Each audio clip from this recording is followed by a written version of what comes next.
So, welcome to LiberalViewer Sunday Live Clip Roundup. Thanks for joining me. I've got over 40 clips on several topics for what I think should be a really great show tonight.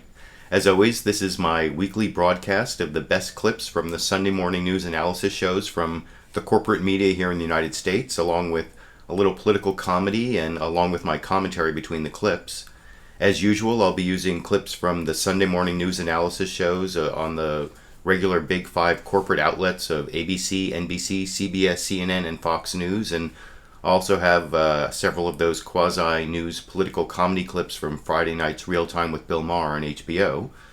The topics I'll be covering include, of course, the big two big stories of the week, the Malaysian airliner shot down over the Ukraine and the Israeli ground invasion into Gaza, and I'll also have a few clips at the end of the show on the extension of nuclear talks with Iran and the militarization of the police in the United States. But I wanted to start with a few clips on the immigration issue, which is an important issue to me. And it was also the big issue when I did the last live broadcast of the show 2 weeks ago. But because of the two big stories of the week, it was barely covered this week on the Sunday morning shows, except on Fox News, where they did this Ted Cruz interview I'll get to in a minute. But they also covered it somewhat on HBO's Real Time with Bill Maher, where, as a big Star Trek fan, I was glad to see that Mr. Sulu George Takei joined Bill Maher for this interview where he used his own childhood experiences to express compassion for the refugee children that are coming to America's borders from Central America, as you can see over in this clip.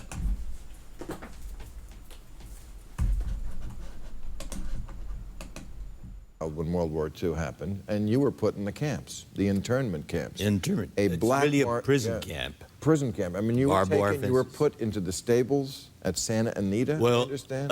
That was what was called a sort of a assembly camp, because the camps weren't built yet.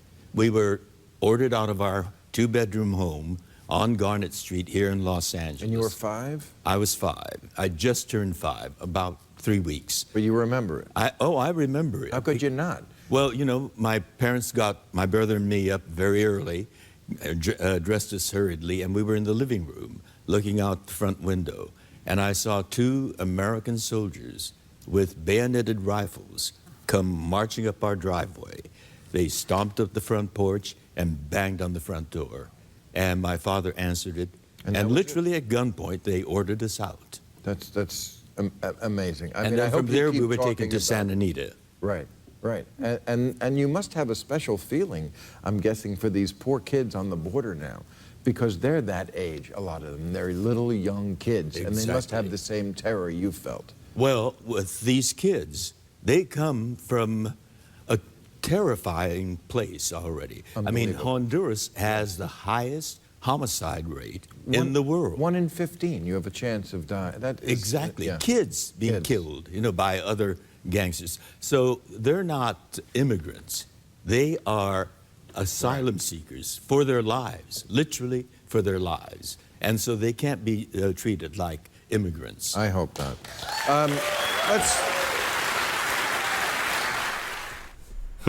Now, I wish the other clips I'm going to show you on the show today were as compassionate as that clip from George Takei. That was really important and honest sentiment, I think. But unfortunately, the other clips I'm showing on immigration come from Republican Tea Party Senator Ted Cruz, who tried to sound compassionate when actually advocating for the deportation of these refugee children, as you can see, for example, over in this clip. Block President Obama from taking more executive actions to allow some of the illegals already in this country to stay here. You want to do that before moving to deal with the new crisis of kids coming from Central America. Why? Well, what I want to do is solve the crisis. I agree with the president in one respect.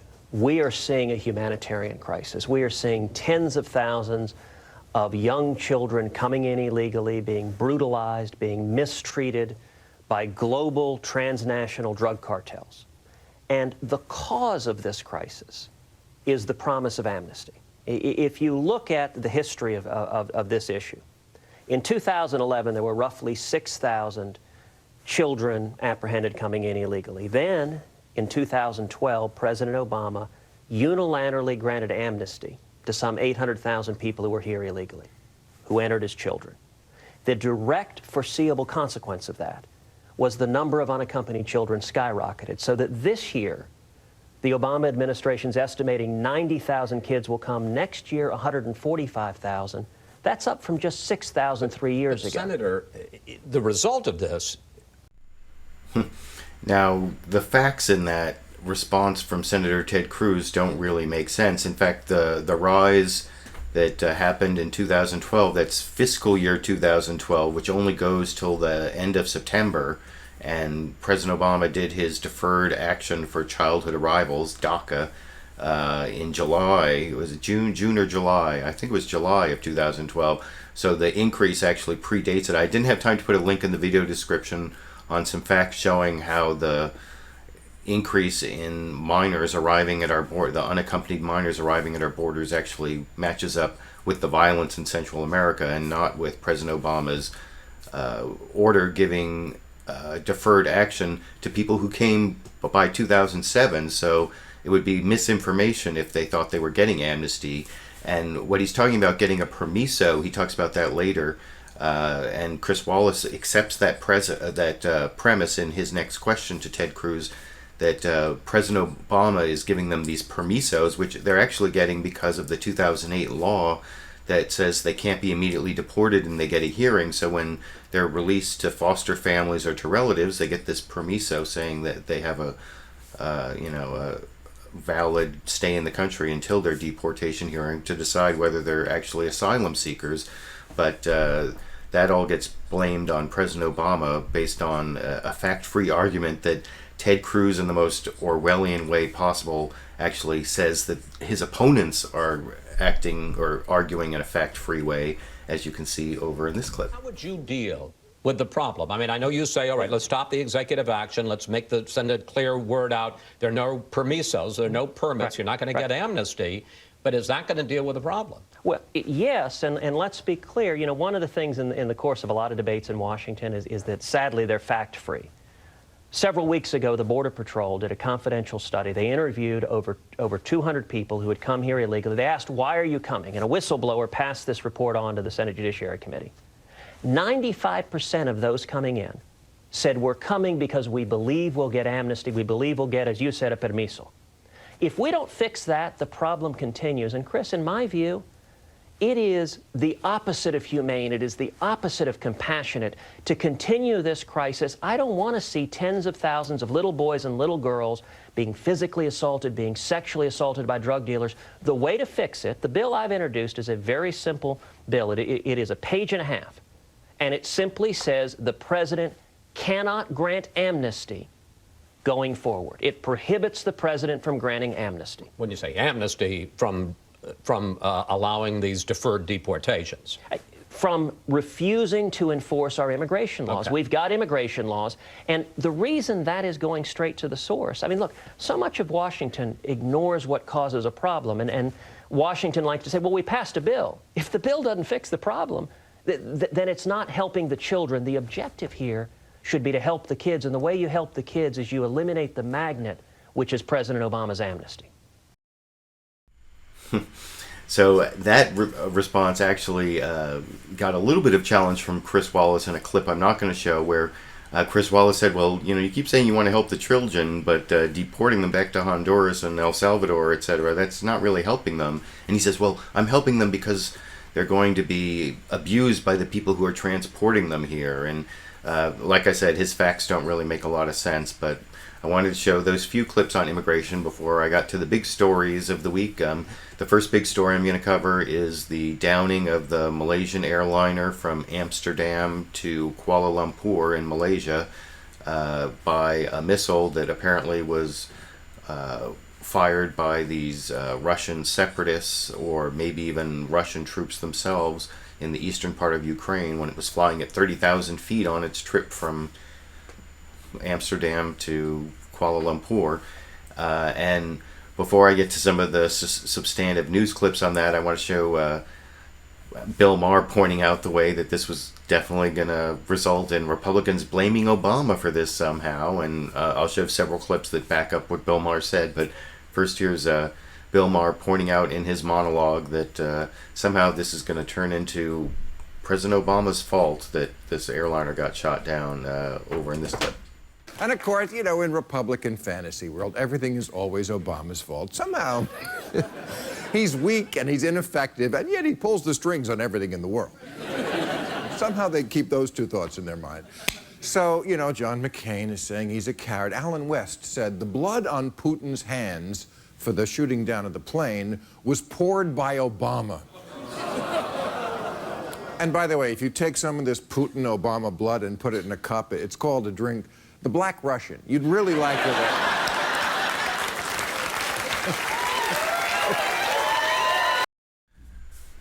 So I guess that it's a little bit questionable whether to be joking about the downing of this airliner with 300 people or almost 300 people on it, but it is kind of ridiculous the way that the Republicans jump on President Obama for that kind of thing, and I'll show clips backing up what Bill Maher said later in the show. But first I want to show a news piece from ABC's Terry Moran talking about some of the facts and also what's going on the ground in Ukraine, and how the crime scene, so to speak, the crash site is being kind of corrupted, and I'll talk about that a little more after I show that clip over here. The statement from the U.S. Embassy in Ukraine. It asserts a missile launch was detected from eastern Ukraine at the time the plane vanished from radar. Russian-backed rebels bragged about taking down a plane on social media, then deleted their posts, and that Russia has been training rebels on using air defense systems. They also point to video of a missile launcher crossing the border back into Russia 12 hours after the crash, with at least one of its missiles missing. Meanwhile, back at the crash site, bodies of nearly 200 MH17 victims have been removed. Emergency workers forced to turn them over to rebels. Some put in refrigerated Soviet-era train cars, their destination unknown. When we visited the site earlier, people had just begun to collect the bodies. Not a single professional air crash investigator was present. Even though this crash site remains unsecured and there are no professional air crash investigators on the scene right now, they have begun collecting the bodies out of these fields and stacking them like cordwood in these trucks. And there were reports drunk rebels had intimidated international monitors who were only given partial access. There's a lot of security, people with heavy arms. We're being watched very carefully. So now, 3 days after that jet was shot out of the sky, still no one knows when the bereaved will be able to bring their loved ones home. So yeah, that's the ABC story from reporter Terry Moran, both on the evidence that the United States is putting together that Russia was responsible, or at least indirectly responsible for the shooting down of this airliner, and then also the way the scene is, where the crash scene is being corrupted. And the one interesting thing that I had seen for the first time this morning was that video of the SA-11, the surface-to-air missile launcher, supposedly that went from eastern Ukraine back over the border to Russia, with at least one missile missing from the launcher, and that's like the smoking gun evidence that they showed on a few of the shows, or what they're calling smoking gun evidence.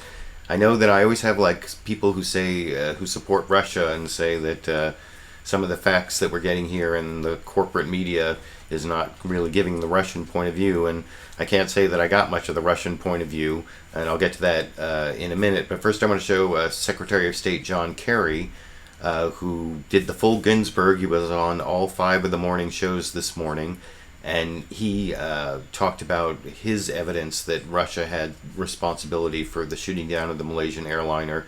And while he was talking, CBS also showed that same video of the surface-to-air missile launcher, the SA-11 Russian-manufactured missile launcher, going back across the border to Russia with the missile missing.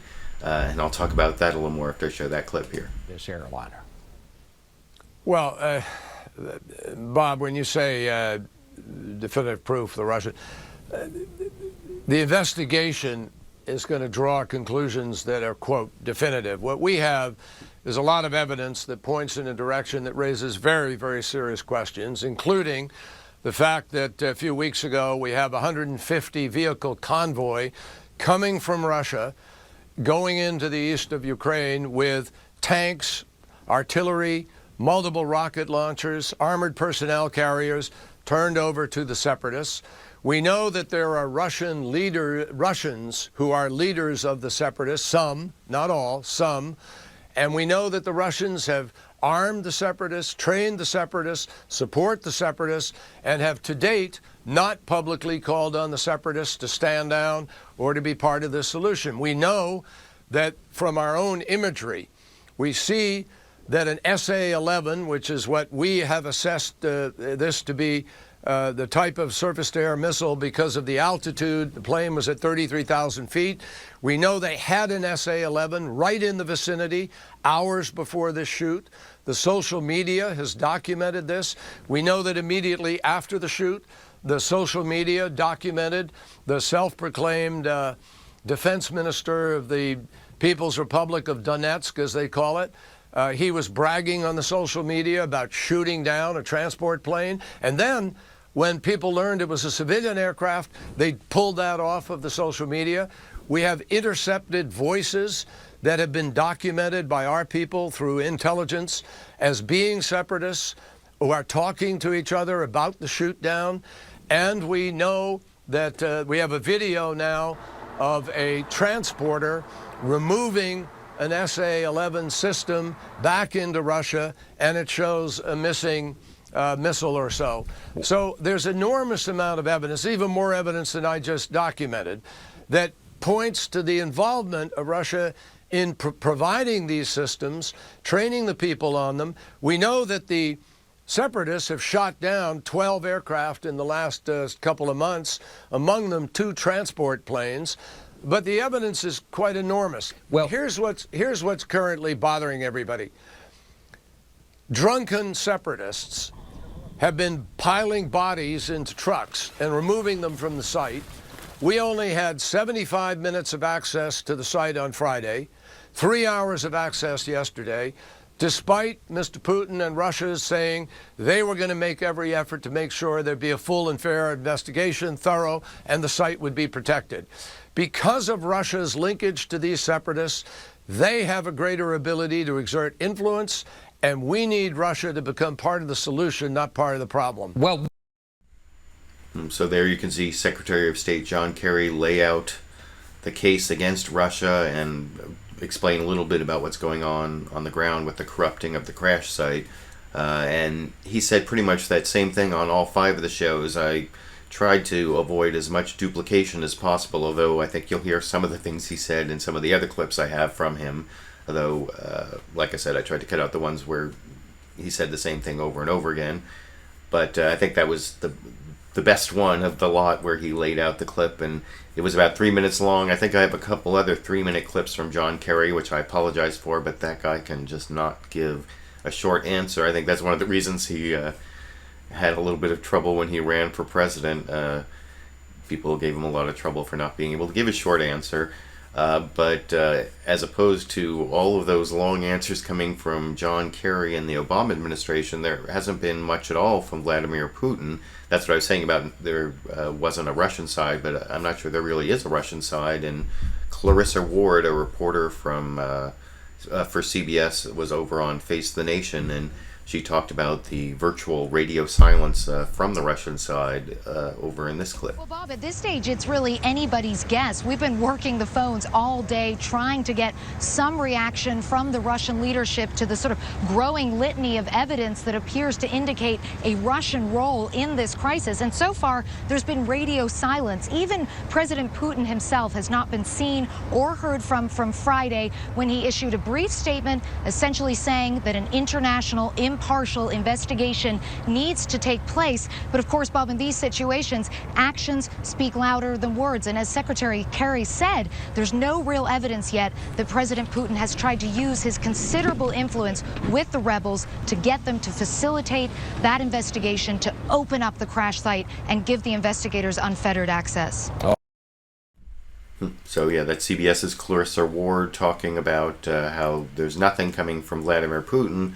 And next, I'm going to show a clip from Secretary of State John Kerry, this time over on This Week with George Stephanopoulos, where he answered a question from George Stephanopoulos about what he wants to see from Vladimir Putin. And, you know, nothing so far, but this is what he's hoping to see if Vladimir Putin actually uses this incident as a way to make a change in his policy, which is certainly not a sure thing. But anyway, here's what that would look like, according to Secretary of State John Kerry over in this clip. President Putin should publicly call on the separatists. He should engage in a public support for the ceasefire. He should engage with the separatists directly in order to release the hostages that they've taken. And he should encourage them immediately to take part in a political process that can bring peace to the region. He needs to stop arming them. He could help prevent people crossing the border. He could he could stop the supplies from coming in. He could engage in the kind of constructive effort that Russia engaged in with us in order to remove 100% of the declared chemical weapons from Syria. He could do those things. There's no indication yet, Mr. Secretary. So that's what the Obama administration is looking for from Vladimir Putin if he decides to use this incident as a way to change course on Ukraine, which so far there's no indication which way Vladimir Putin's going to go. You know, he seems to be he's almost in like seclusion, trying to figure out how to respond to this. And also on the subject of Vladimir Putin, I want to show, this is from CNN State of the Union. Candy Crowley asked Secretary of State John Kerry what Putin's culpability was for this whole incident, and I'll discuss that a little more after I show his answer to that question here. Kerry, do you believe that Russia is culpable for the downing of this commercial jetliner? If they gave these separatists the equipment, whether or not they were there on site at the moment the anti-aircraft missile was launched, we do know from folks that have said so publicly in the intelligence community that, in fact, they had to have been trained by Russians. They had to have gotten the equipment from Russia. Doesn't this make Vladimir Putin culpable for this plane crash? You know, culpability is a judicial term, and people can make their own judgments about what they read here. That's why we've asked for a full-fledged investigation. Yesterday, on Friday, the investigators and the people who were needing access, the OSCE monitors, were given 75 minutes. And obviously, the area is under the control of the separatists. Yesterday, they were given 3 hours. Today, we have reports of drunken separatists piling the remains of people into trucks in an unceremonious fashion, actually removing them from the location. They are interfering with the evidence in the location. They have removed, we understand, some airplane parts. It is critical. This is a very, very critical moment for Russia to step up publicly and join in the effort in order to make sure there is a full-fledged investigation, that the investigators and people who are coming to help from outside, the ICAO, the FBI, the National Transportation Safety Board, we're sending people over, others are sending people, experts who have an ability to be able to put these facts together so no one will have doubt, no fingers will be pointed about conspiracies, about ideology and politics governing this. We want the facts. And the fact that the separatists are controlling this in a way that is preventing people from getting there, even as the site is tampered with, makes its own statement about culpability and responsibility. So yeah, that is Secretary of State John Kerry responding to a question about Russia's culpability.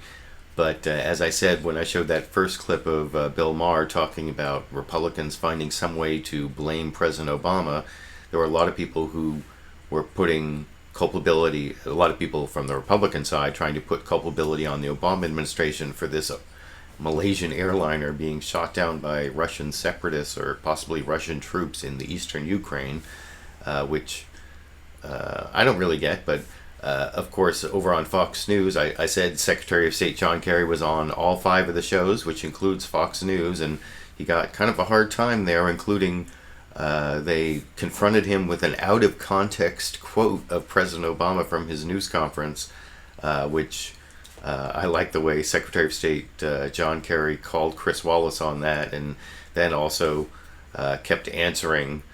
Is this the one where it's either this or the Iran one at the end of the show that I'll show? But I think Secretary of State John Kerry did a pretty good job responding to the Fox News bias, including the out-of-context clip that he had to answer from Fox News Sunday's Chris Wallace over in this clip. Rations, and you talk about putting pressure on the Europeans. In fact, the president on Friday didn't put any pressure on the Europeans. Instead, he said this. Take a look. We feel confident that at this point, the sanctions that we put in place are imposing a cost on Russia, that their overall impact on the global economy is minimal. Secretary Kerry, if I may just ask my question, if the massacre of 300 civilians isn't enough, what is it going to take for the United States and Russia to go after entire sectors, not individual companies or individuals, but entire sectors of the Russian economy? Chris, that particular little clip is really taken out of context. It refers to the sanctions that we've had in place already taking a cost. The president has not taken off the table the notion that there may be additional sanctions. In fact, he also said that there would be additional sanctions if we can't move this process forward. Well, how about just for the fact that they shot down the plane? Let me just finish. Why not sanctions for that? Chris, let me just finish. We are currently in discussions with our European allies precisely with respect to what the next steps will be. And rather than shoot from the hip, the president is going to do this in a thoughtful way where it's 1 day, 2 days later. We're just gathering more facts, and I think it takes facts for responsible leadership. So that's exactly what we're doing. So, yeah, there is Secretary of State John Kerry responding to an out-of-context clip and calling Fox News on the Fox News bias. And near the end of the show, I have a couple clips on the extension of nuclear talks with Iran, where there's an even more confrontational exchange between Secretary of State John Kerry and Chris Wallace, where he also calls Fox News on their inability to report any good news from the Obama administration. But I also want to show the way that Fox News teed up the Republican senator who was on later, Senator Bob Corker from Tennessee, from the Foreign Relations. He's the ranking Republican on the Senate Foreign Relations Committee. And you can see how Chris Wallace tees him up to talk about the weakness of the Obama administration being responsible for what's going on in the Ukraine over in this clip. Senator Corker, last week, before the shoot-down, you said that you thought that the U.S. and the West were acting like paper tigers in the way they dealt with Ukraine.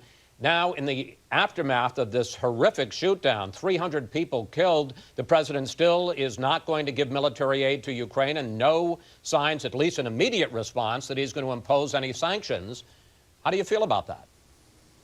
Well, this incident is incredibly tragic. To watch what's happening with these bodies, and I know the families are incredibly disturbed, but Chris, what is also tragic is the response that the West has given up until this point. And in many ways, because of that cautious response, Russia has continued to foment all the problems that they've created in eastern Ukraine. And when that occurs, and we've said this for months now, incidents like this are going to happen. So I hope this will be a catalyst for the West to step forward. I've been incredibly discouraged by not only the U.S. response, but candidly Europe response.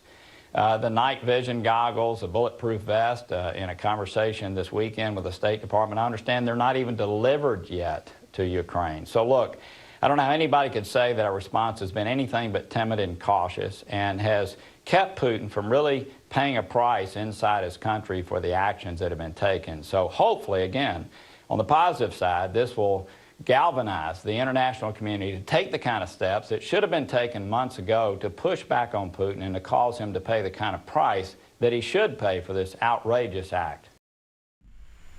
So there on Fox News Sunday, you can see Republican Senator Bob Corker finding President Obama's weakness as the reason for this latest incident in the Ukraine, just like Bill Maher was saying in that quasi-comedy clip I showed, or quasi-news clip I showed at the beginning, that Republicans were going to find a way to blame President Obama. And also I'll show you next Senator Lindsey Graham, who also was very negative about the foreign policy of the Obama administration, as I'll show in a later clip. But here he is asking for stronger action by President Obama on the Ukraine that I don't think is all that different from what President Obama's already done, as I'll discuss a little more after I show. This is Senator Lindsey Graham, I believe, was over on NBC's Meet the Press talking to David Gregory over in this clip. Good point.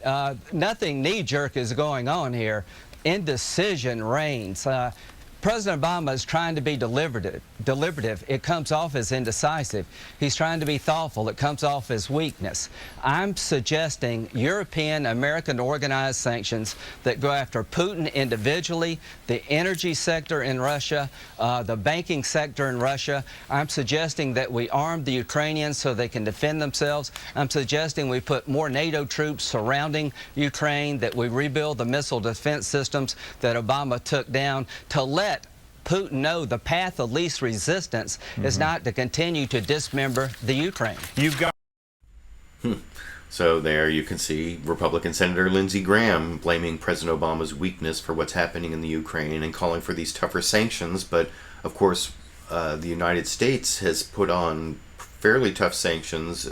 Not that the United States sanctions are what's most important. It's really the European sanctions that are more important, and I'll get to that in a minute. But first I want to show Secretary of State John Kerry over on Face the Nation pointing out that President Obama, the day before this airliner was shot down, actually increased the sanctions on the energy sector and the banking sector, just the sectors that Senator Lindsey Graham was talking about in that last clip. And here's Secretary of State John Kerry on Face the Nation, CBS here. To move, President Obama took steps unilaterally. He took them on his own the day before this event, and he imposed very tough new sanctions in the banking sector, in the energy sector, in the defense sector, and there are still other sanctions that could be put in place if it was necessary. Our hope is that President Putin will put the actions behind his words, that we can join together in order to help end this separatist effort, bring them into the politics of Ukraine, and try to, help Ukraine to be able to move forward. And incidentally, in the last months, we've been successful in having an election in Ukraine, having a new president, in being able to have a new government formed. This deserves the support of Russia to be able to build a peaceful, not confrontational and separatist insurgency, but to create a peaceful process to be able to have a Ukraine whose sovereignty is respected and where it is not a pawn in some unnecessary struggle between East and West. We've said to Russia, we want Ukraine to be a bridge between the East and the West, and it can look in both directions. But the way Russia is currently playing this dual-track policy, say one thing, do another, is really threatening both larger interests as well as that region and threatening Ukraine itself. So yeah, there's Secretary of State John Kerry giving another long-winded answer, but the first part there where he talked about how President Obama had just unilaterally imposed these sanctions the day before this airliner was shot down kind of refutes some of what Lindsey Graham was saying. And I think the real point is that the United States, I think, and this may even be quoted in the next clip I'm going to show, Peter Baker from the New York Times talks about how Europe is actually the one that has 40 or 50% of Russia's trade, and one of the countries that has a lot of trade with Russia is the Netherlands, which had a huge number of its citizens die, especially percentage-wise. And Peter Baker from the New York Times also makes an interesting analogy that the Dutch have been making regarding this airliner that was shot down, and I'll talk about that a little more after I show that clip of Peter Baker over in this clip. One of the players, one of the countries that's been most concerned about losing economic ties to Russia through all this has been the Netherlands. So this is a very interesting moment, right?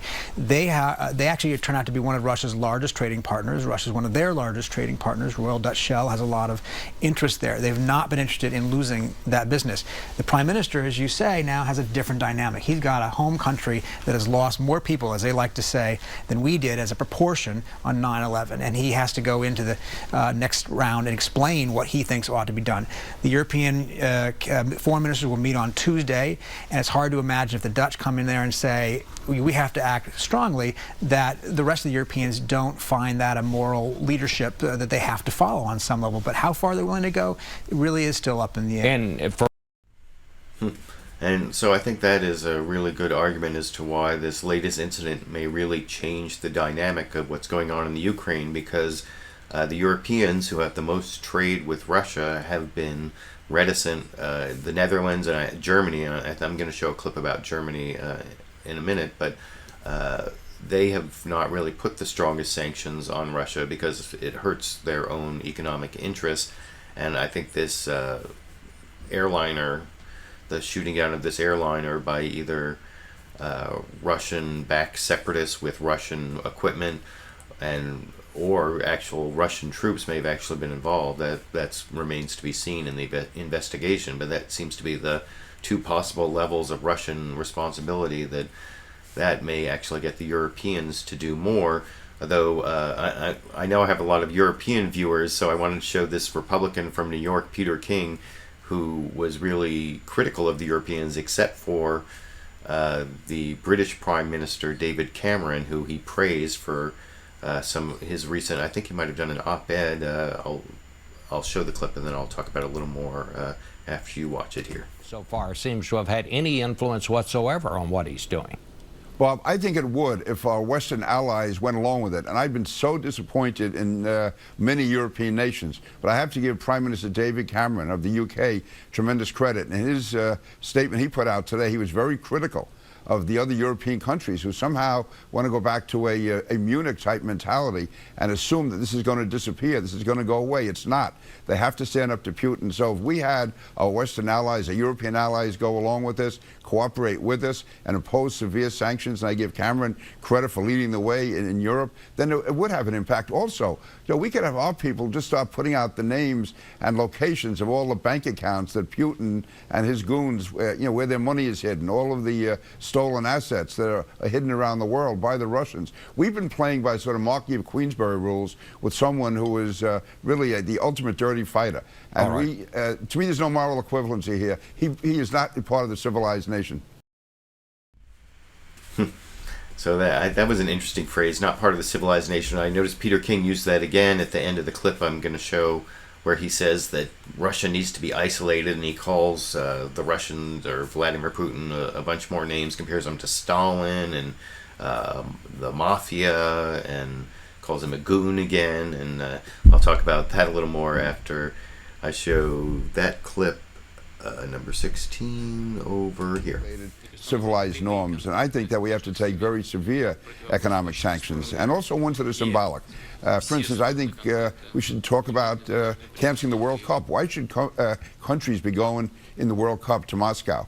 Why should, for instance, Aeroflot be allowed to continue to have landing rights? So long as Putin is not allowing access to the crash site, so long as the crime scene there is being totally polluted, this man has shown that he's really incapable of functioning in a civilized world. This is going back to the days of Stalin and Khrushchev and Brezhnev in the way he's responding to a crisis which he caused and which everyone knows he did, and yet he goes underground. This is what a mafia guy does. This is what a goon does, not a world leader, not someone in the civilized world. So yeah, that's the rhetoric from Representative Peter King of New York about Vladimir Putin being a goon and a mafioso and a new Stalin, and there was a lot of that from Republicans. And I want to show another Republican blaming President Obama for what happened in the Ukraine, and it's kind of interesting because he accepts the fact that a lot of the pressure has to come from Europe, but then he still goes back to blaming President Obama for not being enough of a leader that he's leading Europe into doing what he's asked Europe to do in terms of stronger sanctions. And this is Representative Michael McCaul, who is the Republican chair of the House Homeland Security Committee, and I'll talk about that a little more. This is on CNN with CNN State of the Union with Candy Crowley over in this clip. On their end of things, he has instituted some pretty stiff sanctions against some individual banks, some individual energy companies within the Russian community. So isn't this now a matter of Europe stepping up to the plate? Germany, very influential on Russia and its actions, right? Well, I think you're absolutely. Germany and Europe need to stand with the United States, but really only the President of the United States can really truly lead that effort. And I think that's what this president needs to do to stop this aggression. Otherwise, it's going to continue to go on. Sanctions will only work if they're tough enough to deter conduct. And I don't believe right now they are tough enough, and they don't hit the energy sector as hard as we could be doing. And the Europeans have actually called for us to lift this crude oil export ban, which I introduced a bill to do just that. I think that would go a long ways in a practical standpoint. But overall, 30,000 feet, you know, the President of the United States is in the position to stop this.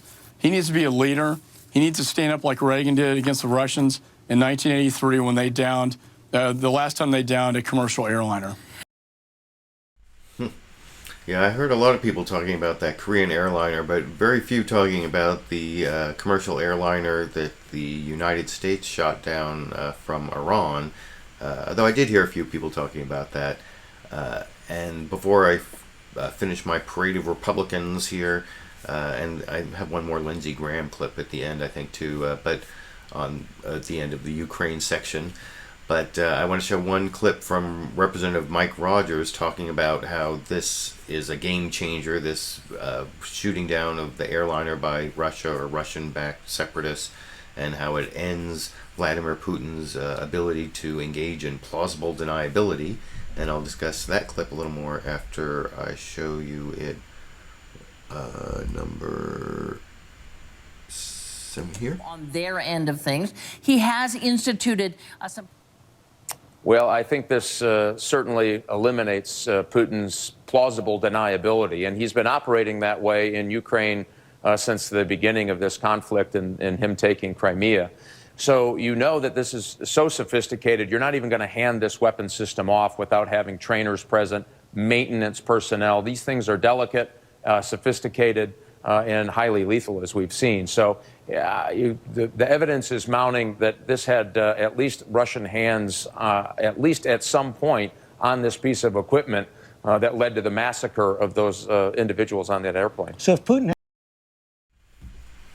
So yeah, there's Representative Mike Rogers saying that Putin is responsible, and I've showed all those Republicans also blaming President Obama, and I want to show a clip of my Democratic Senator Dianne Feinstein, who I often don't like what she says, but I want to show her defending President Obama against being called a coward by John McCain.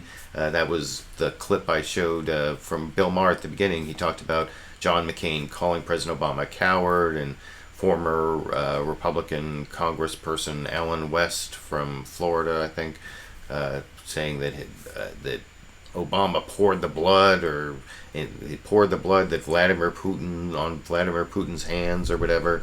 Anyway, here's Dianne Feinstein responding to at least the actual video quote from John McCain over on CNN State of the Union with Candy Crowley here. I want to play you something that John McCain said in terms of this administration as it deals with Ukraine. It's just been cowardly. It's a cowardly administration that we failed to give the Ukrainians weapons with which to defend themselves. Should the U.S. now give Ukraine the lethal weapons it has been asking for? Well, I don't know with specificity what weapons these are. I think the Ukraine has this ground-to-air missile system, but it's not in the area and they're not using it. So, right, there's not. Here's I mean, the thing. The rebels don't have that many planes to shoot down. I don't think you can win this that way. I think you can only win it diplomatically. But if they're being given. And I think that last point is actually important. A lot of Republicans have talked about arming the Ukraine government so that they can fight the rebels, but I don't think there's a real military solution. And you know, these SA-11 surface-to-air missiles that were used to shoot down this airliner, the two possible ways that the Russian separatists could have gotten it is either from Russia or by capturing it. They captured some military bases, and the Ukrainians had these, although from what I saw a report that says that U.S. intelligence claims that they've accounted for all of the surface-to-air missile, the SA-11s that the Ukrainian government has, and none of them were in that area, so this must be the Russian one. And of course, I showed a couple clips where they supposedly have video of one of these SA-11s going back over the Russian border missing missiles, so, and that's their like smoking gun video. I don't know exactly how accurate it is, but it's interesting to see, or I don't know whether it represents, but it's kind of fascinating to watch, and it seems kind of persuasive. You can let me know what you think in the comment section. But I also want to show sort of one of these long-winded answers from Secretary of State John Kerry, where he goes through, it's actually a very long, somewhat impressive laundry list of President Obama's involvement in foreign policy and why he hasn't been hands-off and why he hasn't been weak. And I mean, I think that there are some things that are missing from this list, and there's some criticisms I could make of it. But first, I want to show it to you. This is John Kerry talking. Let me see. This is on Meet the Press, talking to David Gregory, giving a long defense of the Obama administration's foreign policy as not being weak over in this clip. Let me tell you, what he faces maybe is a problem with a bunch of critics who want to jump to conclusions without looking at the facts. But the facts could not be more clear. The United States of America has never been more engaged in helping to lead in more places than we are now. I just came back from China, where we are engaged with the Chinese in dealing with North Korea. And you will notice since the visit last year, North Korea has been quieter. We haven't done what we want to do yet with respect to the denuclearization, but we are working on that and moving forward. With respect to Syria, we struck a deal where we got 100% of the chemical weapons out. With respect to Iraq, we are deeply involved now in the process of government formation, helping the Iraqis to be able to choose a government of unity that can reunite it. They've elected a speaker. They're about to elect a president. We believe that's moving forward. On Afghanistan, we helped strike a deal recently to help warring parties in the contest of the election to be able to come together and hold Afghanistan together. With respect to Iran, this president has taken the risk of putting together a negotiation.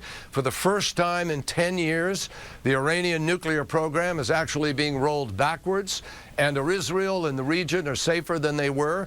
We've negotiated a ceasefire in an effort to try to bring troops into South Sudan. We've negotiated a disarming of the M23 rebel group in Democratic Republic of the Congo. We're negotiating a major economic treaty, a package, trade agreement with Europe, 40% of the world's GDP. Same thing in Asia.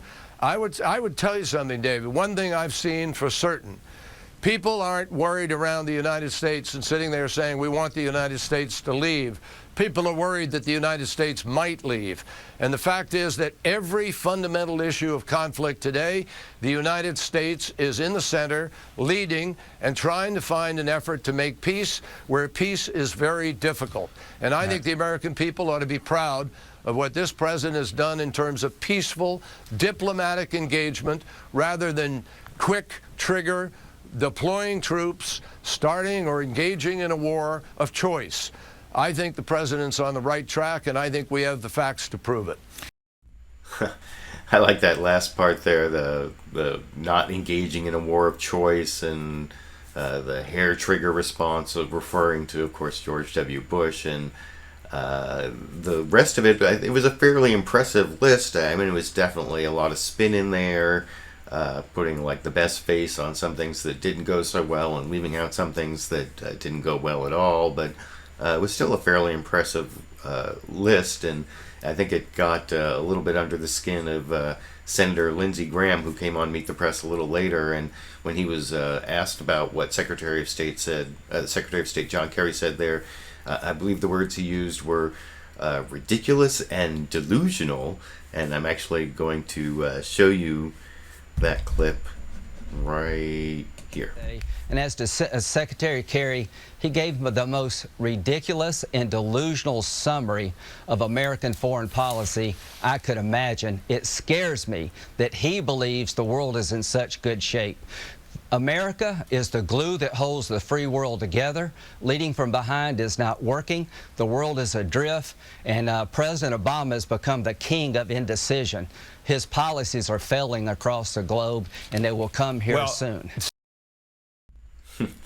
So that's Senator Lindsey Graham with the ridiculous and delusional remark. I figured I should show that. That's the last of the clips I want to show on the ongoing crisis in the Ukraine.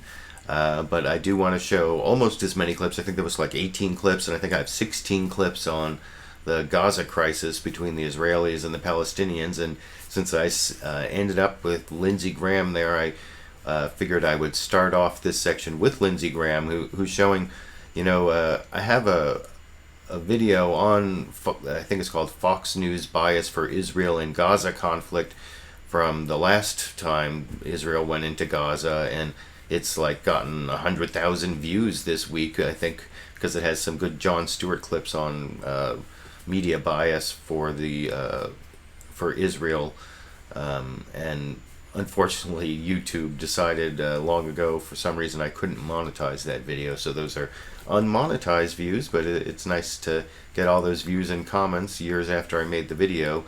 And one of the things that is pointed out in that video by Jon Stewart and David Gregory of Meet the Press is that in the United States there's really sort of a pro-Israel view and like a more pro-Israel view amongst the politicians. There are a few exceptions on both the right and the left, but the mainstream in the Republicans are like the more pro-Israel, and they try to make the Democrats look not pro-Israel enough, but they end up being pretty pro-Israel. And so I want to show like the very pro-Israel statement of Senator Lindsey Graham, showing the very pro-Israel side of the American debate. Basically, Israel, do what you want. I'm on your side. That's pretty much what he says, as you can see also on Meet the Press when the subject of Gaza came up in this clip. Some Israeli casualties coming from the tunnels where they come out into Israel. But my view of the Israeli operation, stay as long as you need to stay, go wherever you need to go to deal with the viper's nest called Hamas. It's not the number of casualties that determines the moral outcome here. There are more German soldiers got killed than American soldiers. If I were Israel, I would stay in Gaza as long as I needed to stop the rockets for good. Now that you know, stay as long as you want, do whatever you want. And actually later in the show, in a clip I'm not going to show, he said, what I'd say to them is clear them out, get rid of them. And that an analogy to soldiers versus soldiers doesn't really make sense when you're talking about civilian casualties. And I'm going to show a lot of people taking the pro-Israel position, like I said, and of course Prime Minister of Israel Benjamin Netanyahu was on a couple of the shows, so I'm going to show, you know, the direct Israel position. There wasn't much of a Palestinian position given on the corporate media here in the United States. I'm about to show one of the only like real Palestinian view given in a longer news story from ABC reporter Alex Marquardt on ABC's This Week with George Stephanopoulos. They quote Hanan Ashrawi, who is a Palestinian official of long-standing, I've seen on the shows for a long time. And they said they actually tried to get the head of the Palestinian Authority, Mahmoud Abbas, but was unavailable. I think he's traveling right now, so that's probably why he wasn't on the shows. But they didn't give much of the Palestinian position, but they did give kind of a balanced story, I thought, over on ABC's This Week. including that short clip from Hanan Ashrawi, and I'll discuss that a little more after I show you that ABC report on what's going on in Gaza here. The booms of Israeli artillery raining down this morning on eastern Gaza. Tank shells are now landing every few seconds. People are streaming out of this neighborhood. You can see the looks of terror on their faces. They don't have anywhere to go. They're getting in any car they can to get out of here. I don't know where I'm going, this woman told me. All we have is this white flag. Fleeing on foot with his family, this young man said they left the dead and wounded behind. Inside, scenes of carnage, mangled bodies lying in the streets, at least 60 killed. Gaza's death toll now over 400. Around 100 are children. Well, this morning, it's nothing short of a massacre, a deliberate massacre, war crimes committed daily. But now there's a deliberate shelling and bombing and destruction of whole areas. Hamas has continued to fire rockets into Israel from residential areas. Warning sirens going off across the country. People running for shelter. 2 Israeli civilians have been killed so far. Many of those rockets intercepted by Israel's Iron Dome missile shield. And as Palestinian militants have stepped up their assault now against ground troops, a number of Israeli soldiers have also been killed and wounded, including new reports of several this morning. Israel says the offensive's main goal is to take out the vast network of Hamas tunnels that militants have used repeatedly in recent days to infiltrate Israel. The Israeli plan is not to occupy Gaza or destroy Hamas, but to weaken them significantly. And as the civilian death toll grows here, the big question is, at what cost?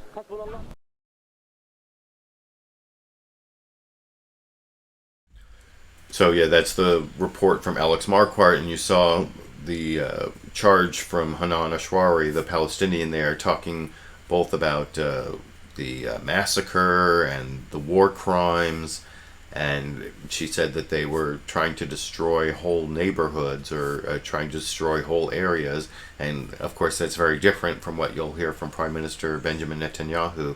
I'll only have one other clip I could find sort of corroborating the Palestinian side from this UN worker I'll show in a minute. But first, here is Secretary of State John Kerry on This Week with George Stephanopoulos. He appeared after that news story, and he was specifically confronted with what Hanan Ashrawi said there, and here's his response over in this clip. In Alex Marquardt's piece, the Palestinians are calling this morning's operation in Gaza a massacre and a war crime. What's your response? That's rhetoric that we've heard many, many times. What they need to do is stop rocketing Israel and accept a ceasefire. It's very, very clear that they've tunneled under Israel. They've tried to come out of those tunnels with people with handcuffs and tranquilizer drugs to capture Israeli citizens and hold them for ransom or worse. They've been rocketing Israel with thousands of rockets. They've been offered a ceasefire, and they've refused to take the ceasefire. Even though Egypt and others have called for that ceasefire, they've just stubbornly invited further efforts to try to defuse the ability to be able to rocket Israel. So, you know, it's ugly. Obviously, war is ugly, and bad things are going to happen. But they need to recognize their own responsibility. We have offered to have a ceasefire and then negotiate the issues. We've obviously shown our bona fides in the United States, and the president has put his presidency behind the effort to try to find peace in the region. So they need to join up and be responsible and accept a unilateral, not a unilateral, but a multilateral ceasefire without conditions. And then we pledge to discuss all the underlying issues, which we've been trying to do for the last year and a half. So you can see the Obama administration is pretty much pro-Israeli in their statements as well. That's what I was saying at the beginning, that there's the Democrats who are pro-Israel, and then there are the Republicans who are really pro-Israel. That's pretty much the debate we have in the United States in our, at least the mainstream of our political parties. There are some people on the fringes of both parties who take up the Palestinian cause a little more. And like I said, there wasn't much of a Palestinian side other than Hanan Ashrawi, and then Over on CNN State of the Union, they talked to this guy, Robert Turner, who's from one of the UN organizations in Gaza, and he somewhat confirmed what Hanan Ashrawi was saying about neighborhoods getting destroyed, and this contradicts a little bit what I'll show from Benjamin Netanyahu later in the program, where he talks about how they're trying to avoid that type of destruction. But anyway, here is Candy Crowley, CNN State of the Union, talking to this UN worker, Robert Turner, in this clip. Destroyed by missiles. Well, we are trying to track, or not UNRWA, but the United Nations generally, and our partners are trying to track the numbers of houses that have been destroyed and damaged. The last time I checked, more than 1,000 homes had been either destroyed or damaged beyond repair. Last time figure I saw was 13,000 homes that have been lightly damaged. So that's before we had the significant incursions into Beth Hanun, and then today in the last 24 hours into the Shajaeen neighborhood, and the reports coming out of there are of very significant damage to the actual neighborhoods. So like I said, that and the Hanan Ashrawi clip are pretty much all I can show you on the Palestinian side of the argument from the corporate media here in the United States this morning. I'm going to show, like I said, pretty much the pro-Israel side and the really pro-Israel side with Secretary of State John Kerry. I'm going to show, I think, like 4 clips from him now, taking the Democrats' pro-Israel side as opposed to the Republicans' really pro-Israel side. First here, he is defending Israel's right to self-defense, talking, I believe this is, NBC's Meet the Press, talking to David Gregory over in this clip. Well, this is a very, very difficult moment also, and a very difficult situation. Israel has been under attack by rockets.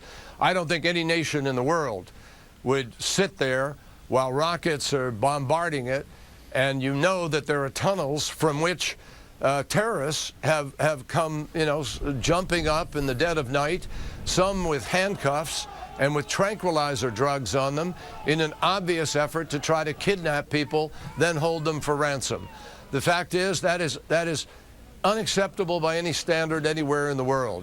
And Israel has every right in the world to defend itself. But we're hopeful, very hopeful, that we could quickly try to find a way forward to put a ceasefire in place so that the underlying issues, so that we can get to the questions. But you cannot reward terrorism. There can't be a set of preconditioned demands that are going to be met.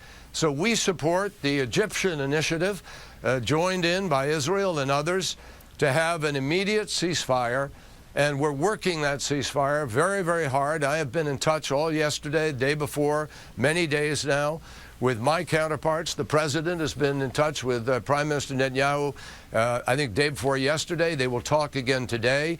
I talked to Prime Minister Netanyahu yesterday, and I believe the president wants me to go very, very shortly to the region in order to try to see if we can get a ceasefire in place. So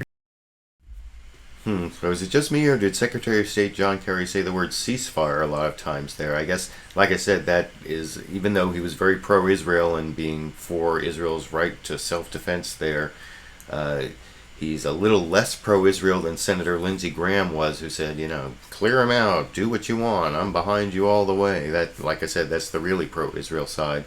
And, he talked about this Egyptian ceasefire. I think one of the things that slowed that up is, if you remember when I covered what happened in Egypt on previous shows, the Muslim Brotherhood used to be in charge. They had their president in charge of Egypt, but he was deposed, and the Muslim Brotherhood is sort of like I think I saw one of the pundits that I didn't take a clip of say that the Muslim Brotherhood is like the big brother of Hamas.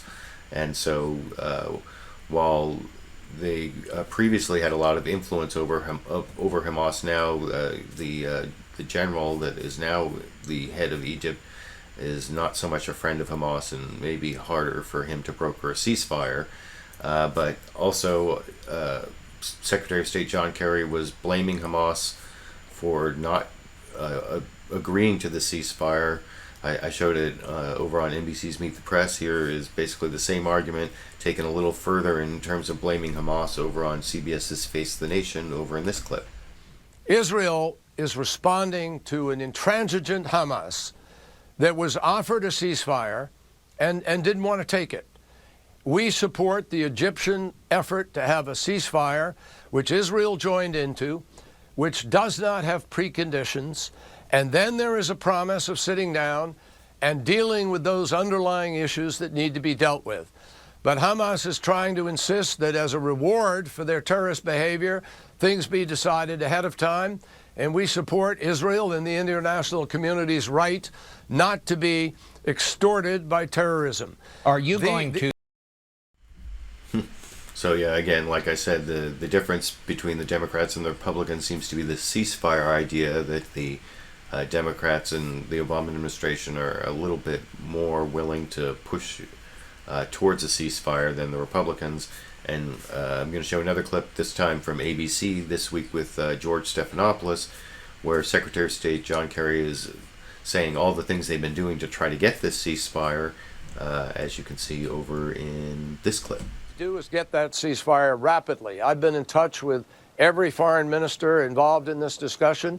Talked yesterday with Secretary General Ban Ki-moon. President Obama talked on Friday evening with Prime Minister Netanyahu. I talked to him yesterday. The president will talk to him again today.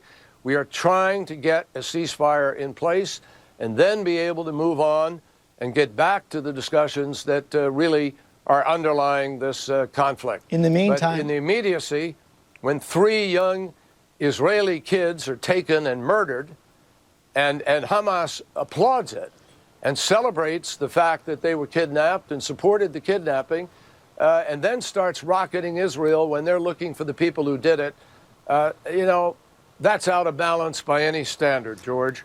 And I think it's important for people to remember the facts that led to this. Hamas needs to join up, be part of a solution, not the problem. The U.S.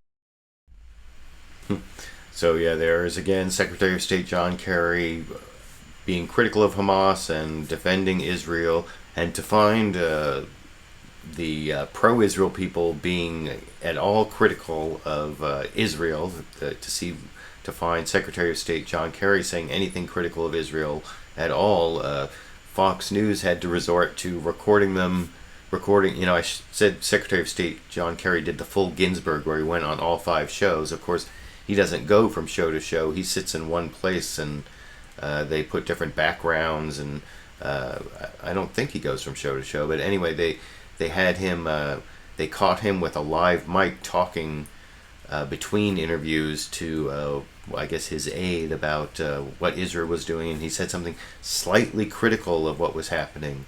I think he said it wasn't a pinpoint operation. He criticized the idea that it was a pinpoint operation, and you can see Chris Wallace on Fox News Sunday confronted him with his open mic comments in between interviews over in this clip. The limits on time have been put on by your people. We'd talk to you all day, sir.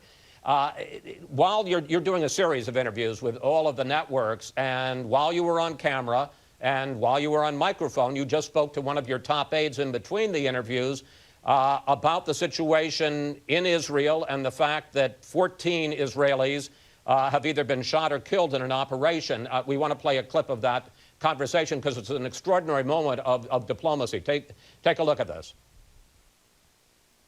Yeah. It's a hell of a pinpoint operation. It's a hell of a pinpoint operation. Right. It's escalating significantly, and it just underscores the need for ceasefire. We've got to get over there. Yep. Thank you, John. I think, John, we ought to go tonight. I think it's crazy to be sitting around. Secretary Kerry, when you said it's a hell of a pinpoint operation, are you upset that the Israelis are going too far? And in fact, do you intend to go back to the Middle East tonight, sir? I think it's very, very difficult in these situations. Obviously very difficult, Chris. You have people who've come out of tunnels. You have a right to go in and take out those tunnels. We completely support that. And we support Israel's right to defend itself against rockets that are, continuing to come in. Hamas has started this process of rocketing after Israel was trying to find the people who killed 3 young and 1 American kid, 3 young Israeli citizens. It's disgraceful. And so, yeah, it's tough. It's tough to have this kind of operation. And I reacted, obviously, in a way that, anybody does with respect to, young children and civilians. But war is tough, and I said that publicly, and I'll say it again. We defend Israel's right to do what it is doing in order to get at those tunnels. Israel has accepted a unilateral ceasefire. It's accepted the Egyptian plan, which we also support, and it is important for Hamas to now step up and be reasonable and understand that you accept a ceasefire, you save lives, and that's the way we can proceed to have a discussion about all of the underlying issues which President Obama has clearly indicated a willingness to do. So obviously Secretary of State John Kerry was very supportive of the Israelis in all of the comments, no matter what he was talking about. Like I said, the Democrats try very hard to not be seen as less pro-Israel than the Republicans, or at least the mainstream ones. But having shown a little bit of the Republicans and then all those statements from Secretary of State John Kerry, I also want to show the really pro-Israel side that was on, it wasn't on all 5 shows, I think 2 or 3 of the shows, Benjamin Netanyahu, Prime Minister of Israel, appeared on either 2 or 3 of the shows. And I'm going to show several clips of him defending the Israeli position, and I'll talk about each of the clips in between. But first I want to show the clip of him. This is Benjamin Netanyahu responding to the charge that Israel has been involved in a massacre. This is over on This Week with George Stephanopoulos. They showed that clip of Hanan Ashrawi and the Palestinians saying that this was a massacre, and here is George Stephanopoulos. It was actually Wolf Blitzer, I believe. No, I'm sorry, I'm confusing that with CNN. But no, this is George Stephanopoulos interviewing Benjamin Netanyahu, asking about the massacre charge in this clip. Yet today, the Palestinians are calling the latest operation a massacre. Your response? Well, we regret any civilian deaths, but those lay entirely at Hamas's door. Hamas is deliberately targeting our civilians. They've fired 2,000 rockets at Israel's cities. 75% of our population has to be in bomb shelter alert of 60 seconds or 90 seconds.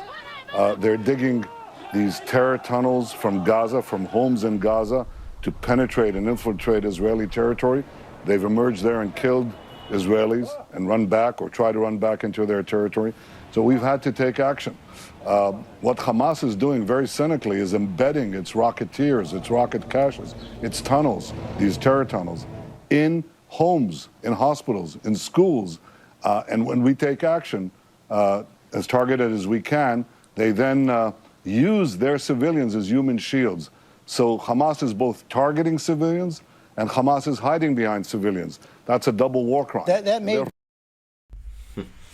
So yeah, the Hanan Ashrawi started off earlier in the show saying that Israel had engaged in war crimes, and so of course Benjamin Netanyahu comes back and says, no, it's Hamas that's engaging in a double war crime. And he actually used that same phrase again in the clip, in the subsequent clip, also from ABC's This Week with George Stephanopoulos, that I'm going to show you here.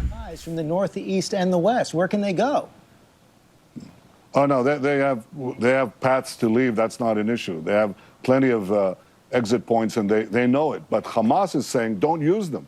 Hamas wants to kill civilians on the Israeli side, and the amazing, grotesque, and gruesome fact is they want to have as many civilians killed on the Palestinian side, because it gets you to ask me these questions. And of course, our goal is not to hurt a single individual, not to hurt a single civilian. What they're doing is a double war crime. It should be condemned with the most forceful action, because these people are like ISIS, they're like Al-Qaeda, they're like Hezbollah, and the other Iranian proxies. They don't give a whit about the Palestinians. If that's the all case, they want is more and more civilian deaths. If that's the So yeah, there's Benjamin Netanyahu again using the double war crime charge against Hamas. And I'm also going to show a couple clips of him over on CNN's State of the Union. That's where he was interviewed by Wolf Blitzer. And he also tries to differentiate, even though the Israelis are killing more civilians than the Palestinians, he's trying to differentiate between who's targeting civilians. And I'll talk about that a little more after I show you that clip over here. We'll continue the action as long as is necessary. You see these painful pictures, though, these Palestinian children and these refugees, thousands of them fleeing their homes. It's a horrendous sight what's going on right now. If you look at the images, heart-wrenching. What goes through your mind when you see that? I'm very sad. When I see that, I'm very sad. We're sad for every civilian casualty. They're not intended. This is the difference between us. The Hamas deliberately targets civilians and deliberately hides behind civilians. They embed their rocketeers, their rocket caches, their other weaponry from which they fire, which they use to fire on us in civilian areas. What choice do we have? We have to protect ourselves. So we try to target the rocketeers. We do. And all civilian casualties are unintended by us, but actually intended by Hamas. They want to pile up as many civilian dead as they can, because somebody said they use, I mean, it's gruesome, they use telegenically dead Palestinians for their cause. They want the more dead, the better. The argument...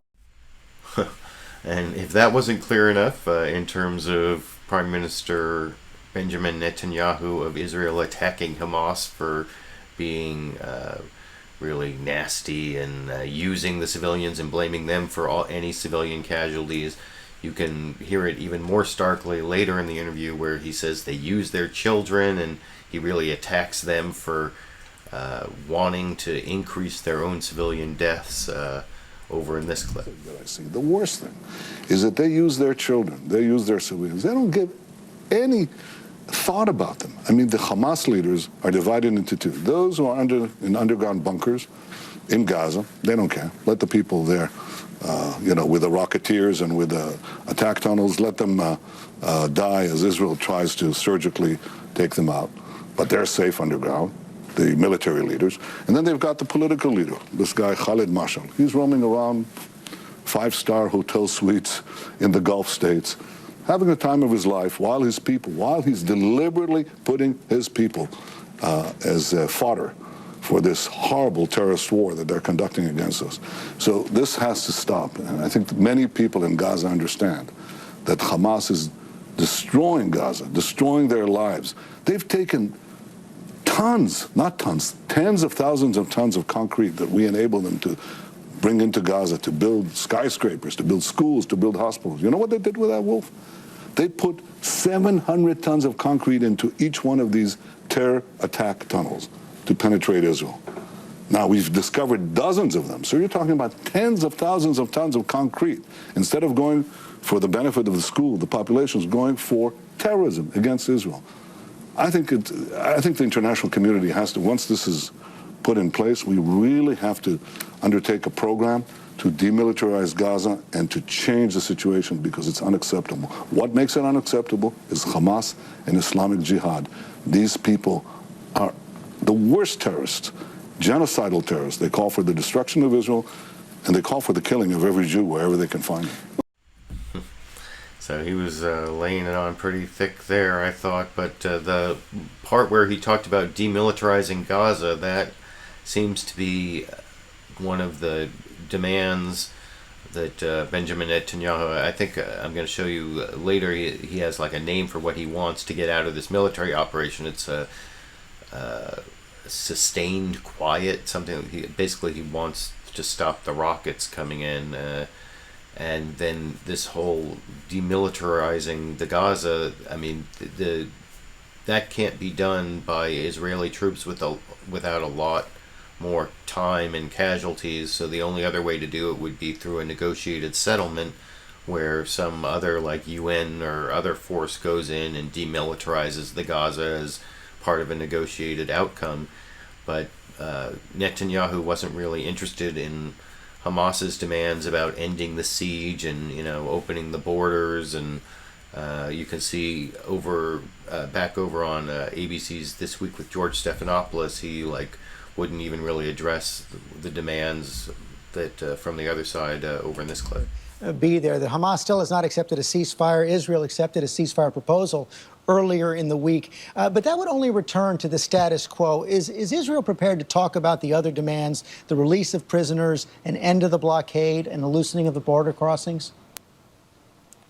Oh, Hamas has a list of demands from here to Vladivostok. And I think if we took that seriously, what would happen is that this terror organization that has criminally bombarded our cities, just think about that, somebody bombarding 80% of the American population with thousands and thousands of rockets, and then it comes out winning. I think this will deal a devastating blow to the Palestinian Authority, to President Abbas. I think it will be a devastating blow to the region, where other terror groups will see that this kind of criminal behavior is rewarded. But you're right about one thing. I accept it. I called for a ceasefire right away.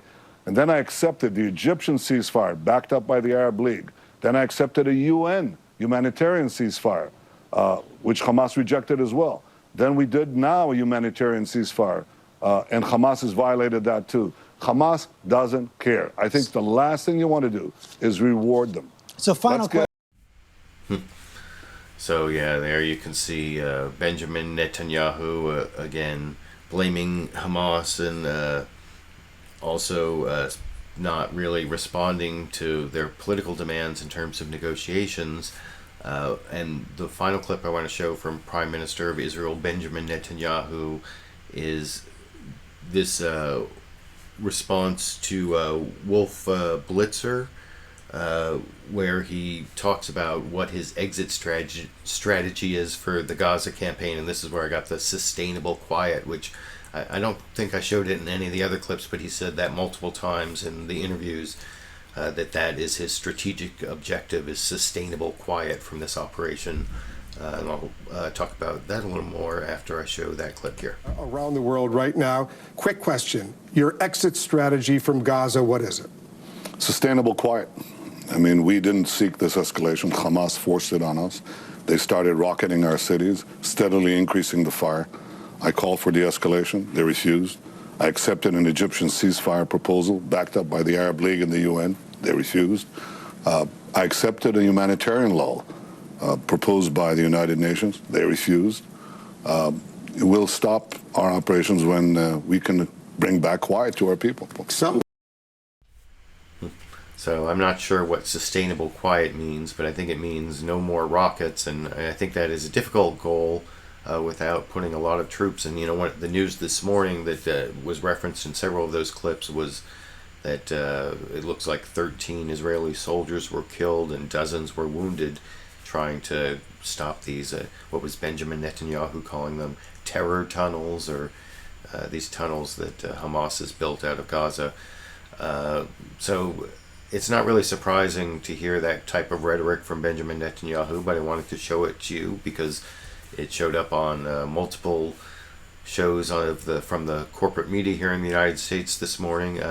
I did want to show, I don't usually show pundits, but ABC's Martha Raddatz on This Week with George Stephanopoulos gave this sort of long-term analysis that I found kind of depressing, and it sounded pretty pessimistic. And it's one of the last couple clips on the whole Gaza situation. I want to show you Martha Raddatz over on ABC's This Week this morning on talking about her long-term experience with Israelis and Palestinians going back to the 80s in this clip. Different, particularly on the Israeli side. It sure does, and I'll tell you what's different. I covered the Intifada in 1988.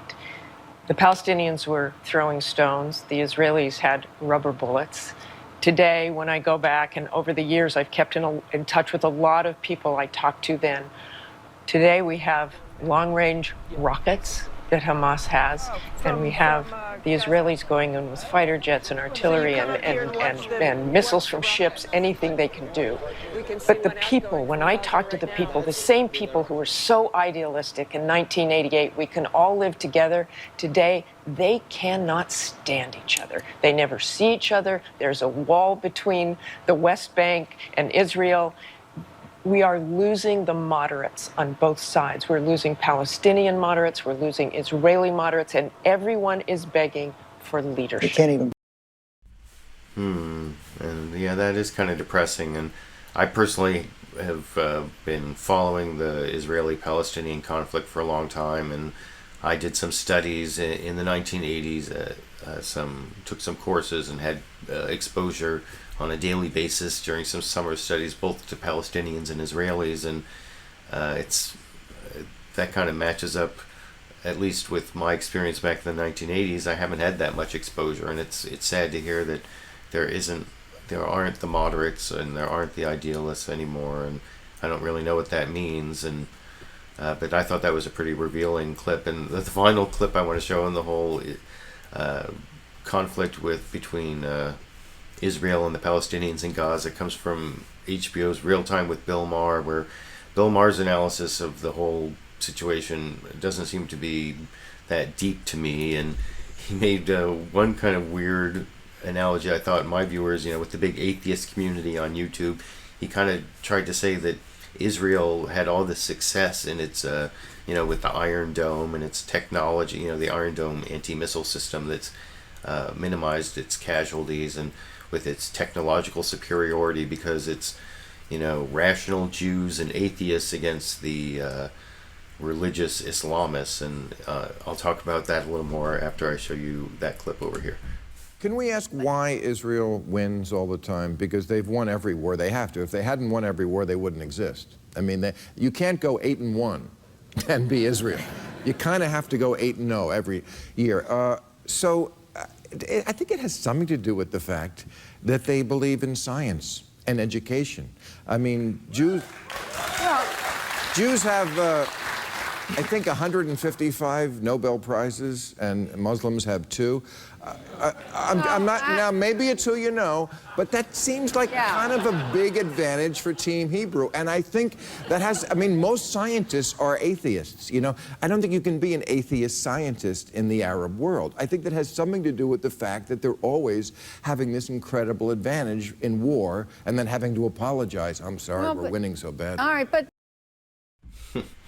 I don't know. I think that analysis was more the analysis of a comedian than a political scientist or a historian, but I thought it was interesting, if not all that deep. So I thought the atheist community on YouTube might enjoy that clip, so I included that as the final clip in, I think, the 16 I showed on the Gaza situation. I want to show a couple quick clips on what would have been a bigger story, except for the big stories of the week, that this was supposed to be the 6-month deadline for the talks between the United States and Iran on getting rid of Iran's nuclear program in exchange for getting rid of the sanctions on Iran. And there are all these details about how much enrichment and peaceful nuclear program Iran should be allowed to have. And first I want to show the only place they really discussed this was over on Fox News Sunday, where they're very concerned about Iran. And you can see Chris Wallace did one of these weird confrontations with Secretary of State John Kerry, who was on all the shows, asking him about how administration officials had said 6 months ago that there was going to be a 6-month deadline, but now they're extending the deadline. Isn't that a contradiction? And if you listen to what the administration officials said, they didn't say that it was definitely going to be 6 months, but still it seems to be a way to confront the Obama administration on Fox News Sunday to make their viewers happy, as you can see over in this clip. Announced Friday that the U.S. and the allies are extending nuclear talks with Iran for another 4 months. But when those talks began 6 months ago, members of the administration promised that there would be new sanctions if there was not a deal, if there was not an agreement by the deadline, which in fact is today. Take a look at what various administration officials have said, sir. If Iran's leaders do not seize this opportunity, then I will be the first to call for more sanctions and stand ready to exercise all options to make sure Iran does not build a nuclear weapon. If the Iranians don't get to a yes at the end of 6 months, we can put in place more sanctions. But Secretary Kerry, and that last person was your spokesman, Jen Psaki, but instead of sanctions, Iran is going to get $2.8 billion more in assets that we have frozen instead of sanctions, even though there's no deal, and they continue to their research and their enrichment.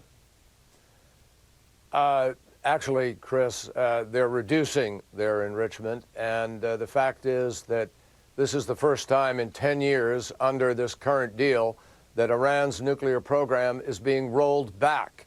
And I know you and others don't ever want to give the Obama administration credit for almost anything, but the fact is this is the first administration to get a rollback in those 10 years.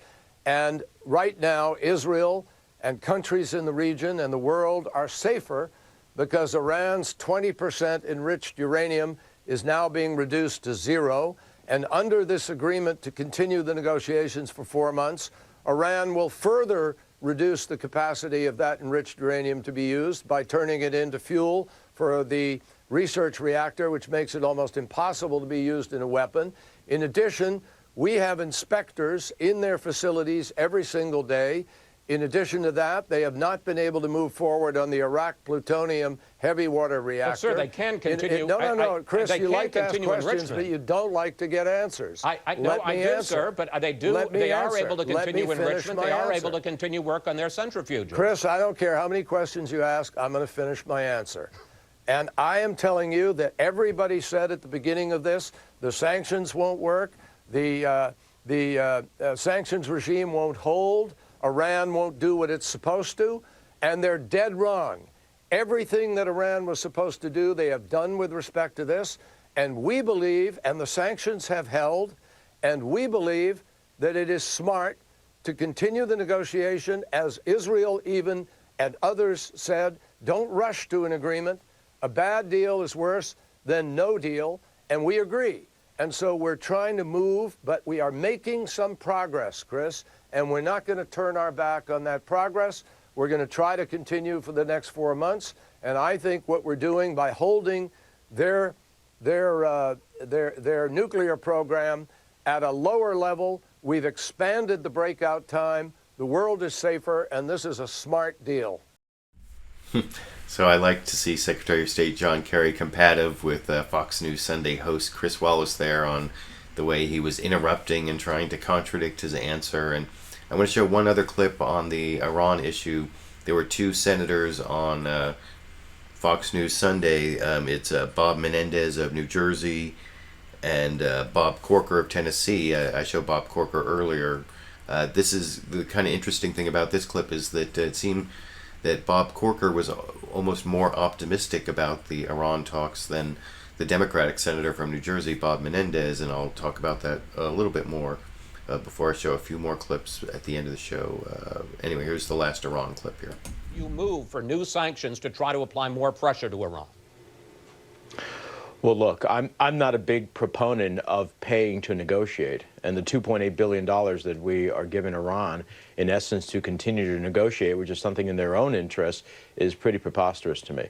At the same time, from everything I understand of the status of the negotiations, there are very significant breaches between the position that I believe a majority of the Congress would hold as to what is a good deal versus where we're at. And I am increasingly worried that while I agree with the administration on the refrain that no deal is better than a bad deal, that we are continuously moving in a direction in which a bad deal may very well be viewed as a good deal. Because when we started this process, we were told that Iraq had to be closed down. We were told that Fordo would have to close down, and Senator we are Menendez, now talking about changing. We have limited time, and I don't mean to interrupt. I'm getting that wrap today, but I do have to ask you, are you going to push for new sanctions between now and November? Well, look, I have always been a proponent of the type of sanctions that we had devised in the latest legislation, which are prospective, which send Iran a message that if, in fact, they do not reach an agreement that we would think is a good deal, that there are consequences, and the consequences would be set up. I believe those before, and I believe them now. Senator Corker, you said this week before the extension that you felt that Iran was rope-a-doping us, playing us for more time.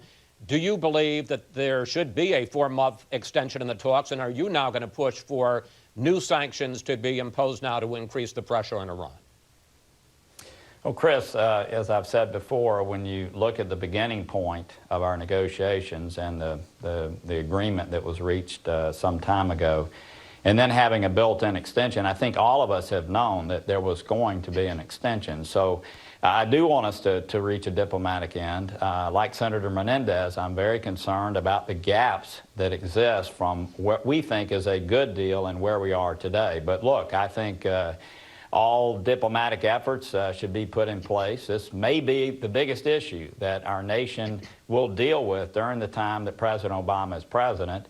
I do want Congress to be able to weigh in, and obviously I do want to see additional tougher sanctions put in place in the event that we do not reach an agreement this go-around. But we should be real clear. There will be no more extensions.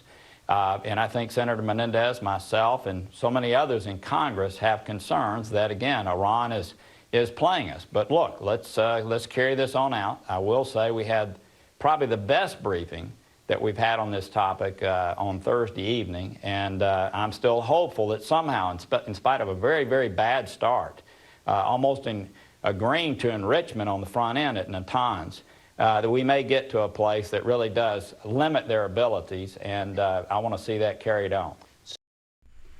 So I thought that was interesting that the Republican senator at the end, Bob Corker, seemed almost more optimistic. It may have been because he got this good briefing, it sounded like. But I think we have to wait and see how this... I don't think that seemed like a lot of heat just for getting a 4-month extension to the negotiations, although I guess Iran also got a couple $2 billion out of the 4-month extension. But what really matters is the deal that they come up with in November, or if there's another couple-month extension.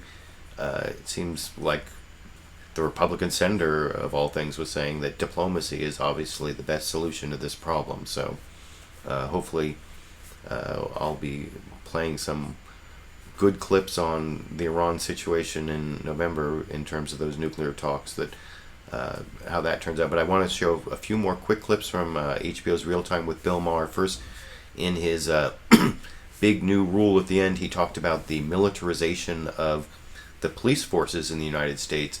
And I've been reading about this in this book, The New Jim Crow by Michelle Alexander, that's really good, talking about how all the police forces have been using these SWAT teams a lot more often than they used to, and Bill Maher talked about that specifically in his new rule at the end of the show, first over in this clip.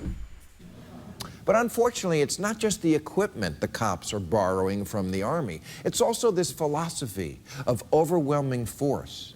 You know, we used to send SWAT teams only for hostage or active shooter scenarios. It happened a few thousand times a year. Now it happens 1,000 times a week.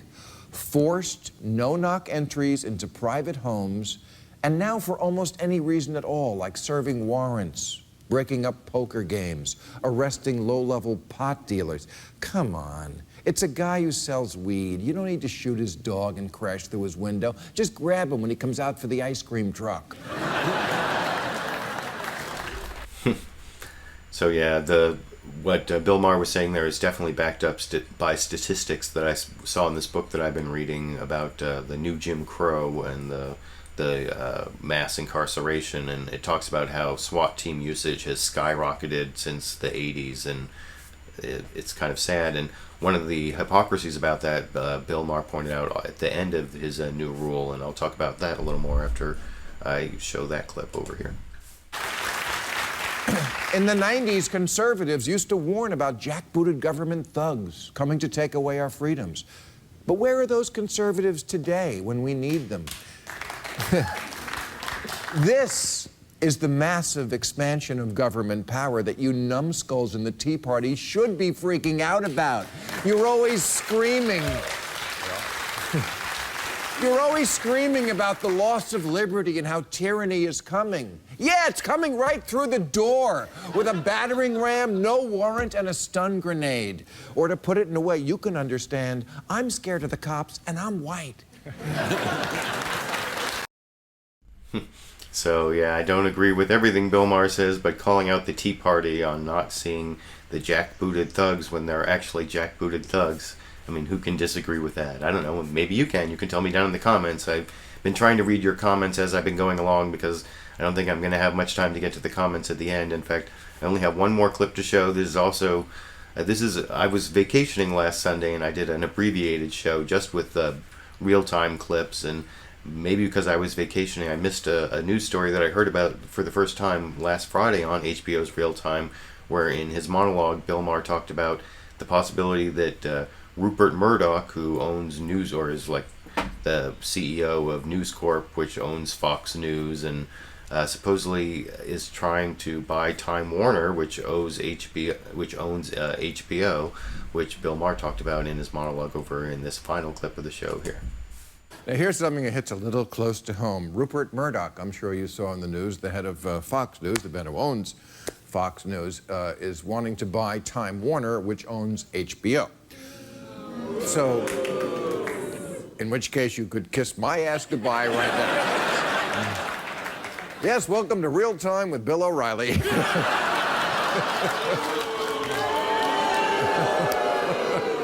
Followed by HBO's new hit show, 4 sluts in New York who have casual sex and die.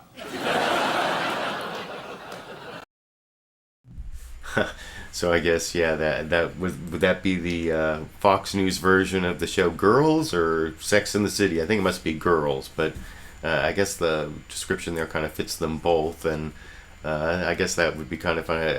Somehow I don't think Rupert Murdoch is going to end up buying Time Warner, but who knows what's going to happen in the corporate world. I guess I don't really have the information to tell me that, but I appreciate all of you who showed up, almost 100 live viewers, and I'll be picking one of the, or maybe 2 or 3 of the clips if it's from one of the big sections to upload as the excerpt, either Monday or Tuesday night, depending on when I get it finished, probably tomorrow night. So if you're a live viewer, let me know what you think should be the clip of the week. If I should do some of the Bill Maher clips or something from Gaza or Ukraine or maybe that immigration thing. I try not to do the first clips because they're already at the beginning of the show. But anyway, let me know what you think, and thanks for joining me. I've been reading your comments along the way, and I see you've been mostly arguing with each other and talking about the subjects, and I appreciate the time you spent joining me. My show's already over an hour and 40 minutes though, and I've got to get to my dinner, and so thanks for joining me. I'll be doing the show again next week, possibly in another abbreviated version, but look for it at 6:30 p.m. Pacific time, Sunday night, and I should hopefully have an edited, produced video coming up for you sometime this week as well. Look for that, and I hope you enjoyed the clips I picked out for you. I hope I had your weekend ending a little bit more informed, or if it's the beginning of your week out in Europe and around the world, starting your week a little more informed. Thanks again for joining me, and I guess I'll be seeing you all around the internet.